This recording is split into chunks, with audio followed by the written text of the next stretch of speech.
Do you ever feel like you've lost your way? Somewhere along the road you took the wrong turn and don't even know how to find your way back?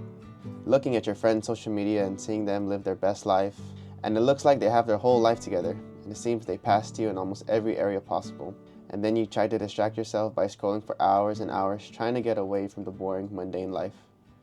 You're trying to figure it out as you go, but it seems like nothing is working, and you feel like the whole world is against you. As someone in their 20s, I'm constantly trying to figure out whether or not what I'm doing is true to myself. But it's times like these where it's good to take a huge step back and start from zero.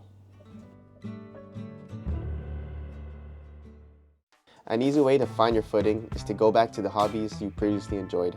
And for me, it was basketball. Look, saint versus sinners, the poor versus riches, top ramen place versus five-star dinners. Wonder where I fit in, the humblest beginnings.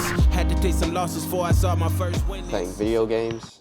Poverty line thinning. My life is like a movie and the plot just thickened. Came from broken homes trying to break the old traditions. Left my old ways for my Playing the guitar. I know.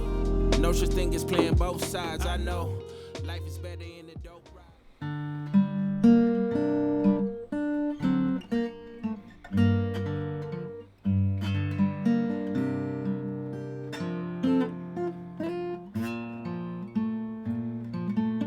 And just chilling with my dog. I find it very therapeutic to go back to something you once enjoyed, because when you're in your 20s or as you grow older, you get a job that you hate or you're studying for school and you might not even know that the thing you're studying for is going to help you later on in life, and you have a very limited amount of time to do the things that you once enjoyed. Another thing that helps me tremendously is trying new things, whether that be a new hobby or just learning new things that pertains to your hobby. And when you have a routine such as a morning routine, it'll pretty much give you another boost of energy and motivation to do the things you have to do in that day. One of the biggest things in my opinion is to clean your environment.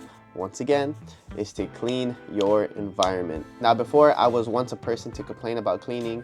I never wanted to clean. I thought it was useless. As long as I knew where everything was at in my room, I would be okay. But over my years of living, I finally realized why it's important to clean. One thing I heavily noticed is that when my room was clean rather than dirty is I had so much more motivation to do what I needed to do, which in my case, it was making videos, writing scripts, doing all of that. Having a clean room just makes everything easier. It was just a huge boost to overall productivity.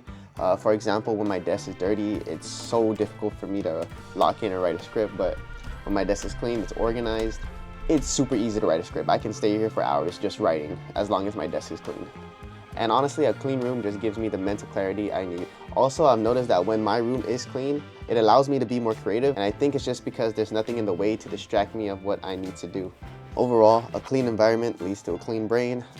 Feng Shui is real, guys. I don't know if I said that correctly, but it's real, it's real. It's also time to do a quick self-reflection, and I'm not a person to just dread about the unforeseeable future or to dread about my past, whatever happened, happened. But every now and then, I have to take a nice quick little self-reflection, and I would just think on who do I want to be, what's the type of person I want to be, and I'll align my goals with that. And as I reflect, I will see which parts of my life need more attention to, whether that be my physical health, mental health, or my relationships with people, or even if it's my personal business and I need to put more energy into that, I will. Getting your life back together can be a very difficult and daunting thing to do, especially when you're not sure what to do or when you see other people your age doing better than you. All in all you gotta do is start slow, be consistent, and focus on the small wins, which will then lead you into much, much bigger things.